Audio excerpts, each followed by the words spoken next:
Mga residente sa usa ka barangay sa Cagayan de Oro City ang gipabakwit. Human misaka ang tubig sa Cagayan de Oro River. Samtang pipila ka lugar sa Mindanao ang gibaha usab tungod gihapon sa walay puas nga pag-ulan. Dugang detalye sa report ni Cyril Chavez. Ingon ani ang sitwasyon sa Paradise Zone 1 sa Barangay Bonbon Sabado sa gabi. Human nga hinay-hinay milapaw ang tubig sa Cagayan de Oro River. Nang gawas ang mga residente sa ilahang mga panimalay, human nagpatuman og preemptive evacuation ang barangay ug ang CDRRMD. Prioridad sa mga i-rescue mao ang menor de edad ug mga senior citizen. May kooperar kuno ang mga residente, hinungdan hapsay ang evacuation. Sumala sa CDRRMD tungod sa way puas nga pag-ulan, misaka ang level sa tubig sa Cagayan de Oro River. Dungagan pa sa tubig gikan sa Talakag ug Baungon sa Bukidnon. Nalikas na nila kapitan kanina, well before na niabot, nagpipila ka pamilya karon nila kung nilikas ito sa ilang covered court para dito ko sila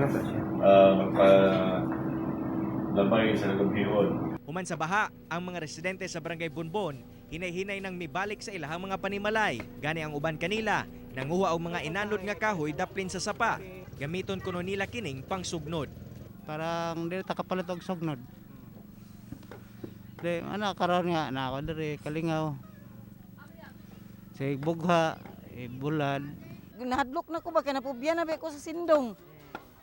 Naku, kuy Ginoo ko na alas ingon nila ang tao balas 12, alas 8 nagtaob naman. Nakaroon na mga ronda dinhi man sa bulod. Kulbaan naman sila, gipabakwit nilang mga tao.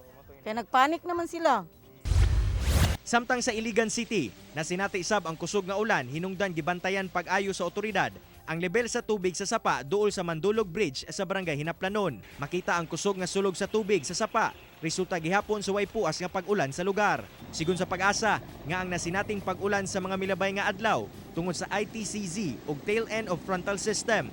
Lauman sab ang kalit-kalit nga pag-ulan karong adlaw tungod na sab sa epekto sa low pressure area nga anaa sa Cotabato City ug ITCZ nga nakaapekto sa Mindanao. Atong ginapahimangnuan ang atong mga kaigsuunan ug atoa pong mga partner sa local nga DRRMCs na magpadayon og monitor sa ato ang weather condition tungod kay taas ang tsansa sa mga pag-ulan karong adlaw.